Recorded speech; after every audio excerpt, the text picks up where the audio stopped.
রবিবার একটা ছুটির দিন পেয়ে বেরিয়ে পড়লাম মন্দারমণির উদ্দেশ্যে। চলে এসেছি দ্য রাত ইনস রিসর্টে, যেটা কিন্তু নিউলি বিল্ড ঝাঁ চকচকে একটা লাক্সারিয়াস রিসর্ট। এসেই প্রথমে পেয়ে গেলাম ওয়েলকাম ড্রিঙ্ক, আর এটা ছিল আমাদের সুন্দর কটেজ। তারপর একটু রেডি হয়ে চলে গেলাম বিচে। গিয়ে তো দেখি কি বড় বড় ঢেউ সমুদ্রের, ভীষণ মজা হচ্ছিল। এসে নেমে পড়লাম পুলে। এরকম একটা ওয়াটার পার্ক আলা পুল দেখলে নিজেকে ধরে রাখা যায় বলো। লাঞ্চটা করলাম মাটন কষা আর ভাত দিয়ে।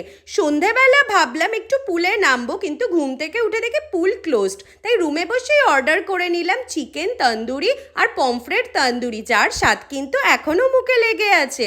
তারপর আবার রেডি হয়ে চলে গেলাম বিচে। আচ্ছা, মন্দারমণি আসা মানে তো চিল করা আর ফ্লোরাল প্রিন্ট ড্রেস পরে বিচে ঘোরাঘুরি করা।